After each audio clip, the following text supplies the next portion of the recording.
Déranger les morts de Maxime Rutschmann aux éditions Plaisir de lire. Prologue en guise de mise en bouche. Ceux qui prétendent que la mémoire est éternelle vous mentent, sans vergogne.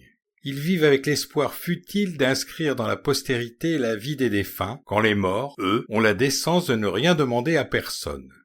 Vous-même, qui lisez ces lignes, disparaîtrez des radars, c'est à n'en pas douter. Et plus rien, pas même tous vos vains efforts pour laisser ici-bas une trace de votre existence, ne retiendra l'inévitable oubli de votre passage sur Terre.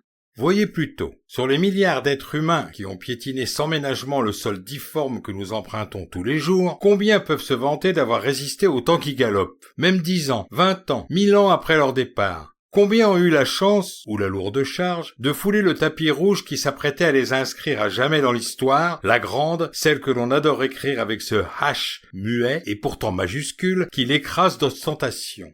Et pourquoi eux? Parce qu'ils sont hommes? Parce qu'ils ont conquis leur horizon en rasant, tuant, brûlant, qu'ils ont converti, posé sur le papier des notes noires qui nous tordent les tripes quand nous les écoutons?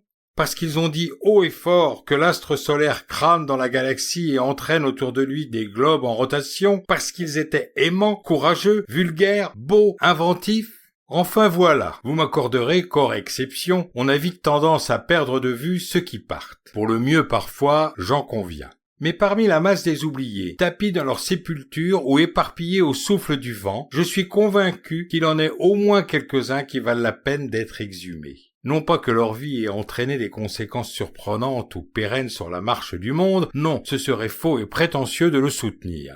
Mais bien car, à travers eux, c'est toute une époque, une société, qui s'ouvre devant nous et avec elle ses coulisses, ses imaginaires sociaux et leur terrifiante dynamique.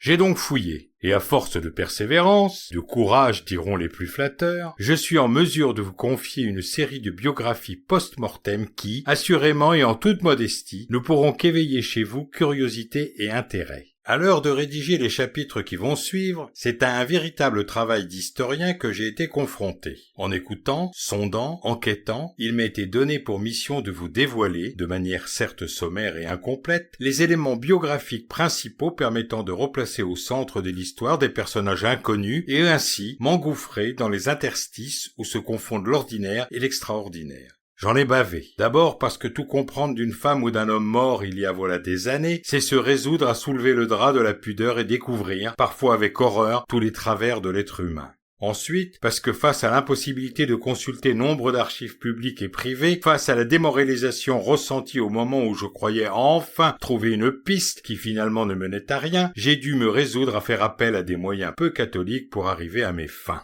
Je le tairai ici par peur des représailles, mais sachez simplement qu'on ne parvient pas à mettre la main sur des documents disparus et des informations perdues sans donner un tant soit peu de sa personne. Ces biographies, comme autant d'autres, se déclinent en plusieurs sections. Naissance, vie, mort, à l'image de points de repère temporels vous offrant des attaches rassurantes. Vous me remercierez plus tard.